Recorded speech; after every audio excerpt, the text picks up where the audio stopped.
और अब खबरें तफसील से। महाराष्ट्र असेंबली के सरमाई इजलास का आज से आगाज हो गया है। 28 दिसंबर तक इजलास जारी रहेगा। कोरोना की वजह से इजलास को मुख्तसर रखा गया है। इजलास में वजीर आला उद्धव ठाकरे की गैर हाजिरी पर अपोजिशन बीजेपी ने हुकूमत से वजाहत तलब की, जिस पर हुक्मरान जमात के अरकान ने बीजेपी लीडरों पर नाराजगी जाहिर की। इम्कान है कि एक हफ्ता तवील असेंबली इजलास के दौरान मुस्लिम रिजर्वेशन का मसला भी असेंबली में उठाया जाएगा।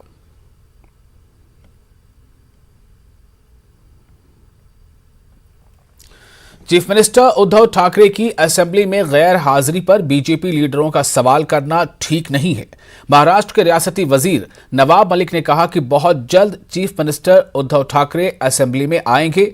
नवाब मलिक ने कहा कि पहले बीजेपी लीडर ये बताएं कि जब पार्लियामेंट सेशन चल रहा था उस वक्त प्राइम मिनिस्टर यानी वजीर आजम कितने दिन सेशन से गैर हाजिर रहे, इस पर बात करें। जो भारतीय जनता पार्टी मुख्यमंत्री के अनुपस्थिति को लेकर सवाल खड़ा कर रही है, मुख्यमंत्री, ये बात सच है कि उनका सर्जरी होने के बाद डॉक्टर ने उन्हें आराम करने की सलाह दी, लेकिन कोई भी कैबिनेट मीटिंग उन्होंने स्किप नहीं की। वो वर्चुअली कैबिनेट अटेंड करते हैं, फाइलें उनके कार्यालय से उनके घर जाती है, वो क्लियर करने का काम करते हैं।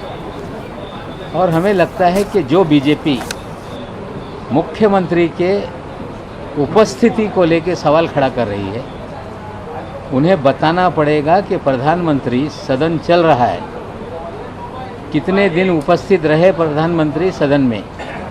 और निश्चित रूप से मुख्यमंत्री ने स्वयं कहा है कि मैं सदन में आऊँगा। जो लोग मुख्यमंत्री की उपस्थिति पर सवाल खड़ा कर रहे हैं, पहले वो पार्लियामेंट में प्रधानमंत्री जी की उपस्थिति को। नासाजी सेहत के बिना पर वजीर आला उद्धव ठाकरे की असेंबली में गैर हाजिरी पर बीजेपी रुकन असेंबली ने सवाल उठाया, जिसके जवाब में शिवसेना रुकन असेंबली सुनील प्रभु ने करारा जवाब दिया। उन्होंने कहा कि बीजेपी लीडर सिर्फ दूसरों पर नुक्ताचीनी करते हैं। अगर उन्हें मशवरा देना है तो वजीर आजम नरेंद्र मोदी को दें, क्योंकि वजीर आजम ने पार्लियामेंट इजलास में शिरकत न करते हुए उत्तर प्रदेश के चुनाव रैलियों में शिरकत की है। कहता हूं सुधीर भाऊ मुनगंटीवार को कि माननीय उद्धव साहब की तबीयत ठीक ना होते हुए भी वो ऑनलाइन मीटिंग अटेंड करते हैं, वो विधान भवन में आते हैं, वो सत्र में भी आएंगे। आज तो पहला दिन है, जरूर आएंगे। और आप इतना ही काम कीजिए। और अगर सलाह देना ही है सुधीर भाऊ, तो माननीय नरेंद्र भाई मोदी जो देश के पंतप्रधान है, वो पंतप्रधान 14 दिन से राज्यसभा में एक दिन भी नहीं गए और अच्छे खासे होते हुए उनको पार्लियामेंट का सेशन इंपॉर्टेंट नहीं लगता, तो उत्तर प्रदेश का इलेक्शन इंपॉर्टेंट लगता है। उनको पहली सलाह दीजिए कि भाई वहां घूमने से, वहां से भाषण करते हुए लोगों को गुमराह करने से पार्लियामेंट में जाओ, वहां बोलो, वहां देश को संबोधित करो। वो नहीं करते हैं और हमारे मुख्यमंत्री जी को उन्हें सलाह देनी। तो महाराष्ट्र असेंबली का सरमाई इजलास आज से शुरू हो चुका है। इजलास के पहले रोज समाजवादी पार्टी के रुकन असेंबली अबू आसिम आजमी ने रियासत के सरकारी मुलाजमीन की पेंशन का मामला उठाया। अबू आसिम आजमी ने कहा कि कोविड के दौरान ड्यूटी करने वाले सरकारी मुलाजमीन को मुआवजा दिया गया, लेकिन कोविड के दौरान ड्यूटी न करने वाले सरकारी मुलाजमीन को मुआवजे से महरूम रखकर इनके साथ नाइंसाफी की गई है। अध्यक्ष महोदय, आज महाराष्ट्र के कोने कोने से तकरीबन 15-20 हजार सरकारी कर्मचारी पैदल चल करके बहुत दूर से आजाद मैदान में बैठे हैं। उनकी ये डिमांड है कि जो सरकार ने 2005 के बाद सरकारी कर्मचारियों के पेंशन में तब्दीली किया है, उसके ऊपर उनकी मांग है कि बहुत सारे कर्मचारी जो कोविड में ड्यूटी पे थे, उनको सरकार की तरफ से बहुत कंपनसेशन मिला, लेकिन जो सरकारी ड्यूटी पे नहीं थे उनका देहांत हो गया, उन्हें कुछ नहीं मिला है।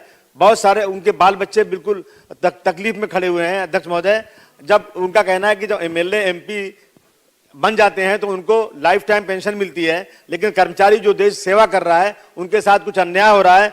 इस देश के कई राज्यों में उसमें कोई चेंजिंग नहीं की गई, लेकिन महाराष्ट्र में चेंजिंग की गई। मेरा सरकार से निवेदन है कि उनको बुलाकर जरा उनसे बात की जाए, उनका मसला हल किया जाए। मालेगांव के रुकन असेंबली मुफ्ती मोहम्मद इस्माइल ने शहर में power supply company Malegaon power supply company Calcutta की मनमानी के खिलाफ महाराष्ट्र असेंबली के सरमाई इजलास में आवाज बुलंद की। सीबी बोर्ड ने 2 मई 2019 में Malegaon power supply company Calcutta को मालेगांव का बिजली बिल का ठेका दिया। ये बिजली कंपनी मालेगांव में आने के बाद एग्रीमेंट के हिसाब से काम नहीं कर रही है। कंपनी के एग्रीमेंट में ये बात थी कि कंपनी इंफ्रास्ट्रक्चर दुरुस्त करने के लिए मेंटेनेंस के नाम पर 20 करोड़ रुपया साल का खर्च करेगी, लेकिन कंपनी ने 2-2.5 साल के अंदर सिर्फ 7 करोड़ रुपया खर्च किया है और कंडक्टर 30-40 साल पुराने हैं। इंफ्रास्ट्रक्चर दुरुस्त ना होने की वजह से बिजली का लॉस होता है और ये लॉस चोरी के नाम पर जो है कंज्यूमरों पर डाल दिया जाता है। ऐसी कंपनियों के मीटर लगाकर, सिक्वेयर कंपनी के मीटर लगा करके कंज्यूमरों को लूटने का काम कर रही है। ये बिजली मीटर फास्ट चलता है। जिन लोगों के बिजली बिल घर के 400-500 आते थे, आज उनके 1400-1500 और 2000 रुपये। मालेगांव शहर में कौमी कौंसिल बराए फरोग उर्दू ज़बान की जानिब से 24वें कुल हिंद किताब मेला मुनक़िद किया गया है। इस मेले में 150 से ज़्यादा किताबों के स्टॉल्स लगाए गए हैं। किताबों की खरीदारी करने में स्कूली बच्चे पेश नजर आ रहे हैं। स्कूलों से इन्हें बाकायदा छुट्टियां दी जा रही हैं ताकि वो 2 से 3 घंटों में अपनी पसंद की किताबों की खरीदारी कर सकें।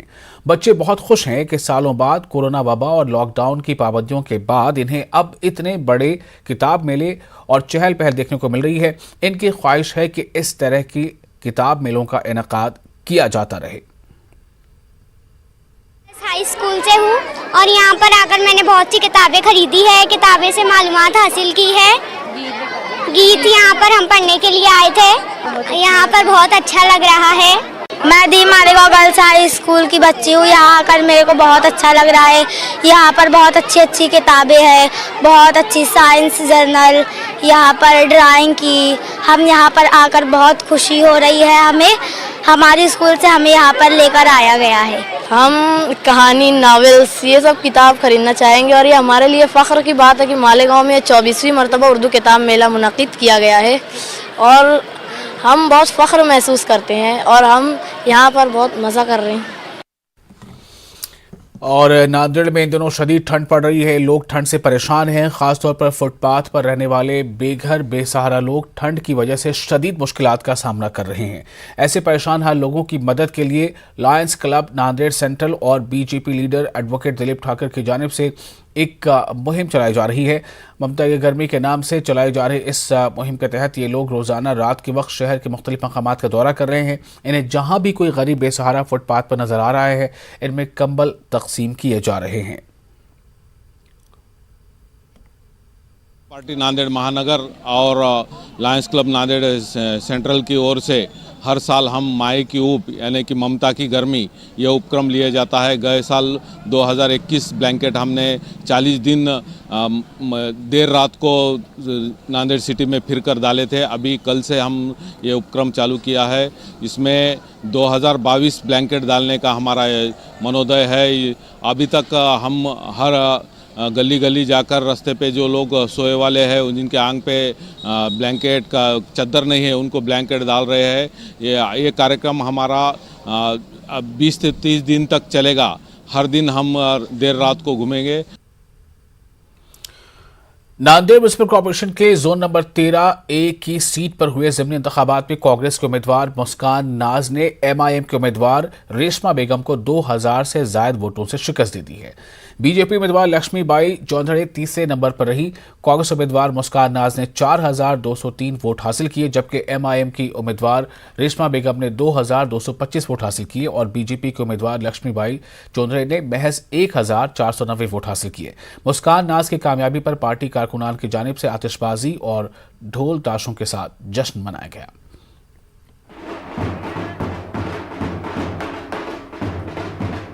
मैं सभी मतदाताओं का बहुत दिल की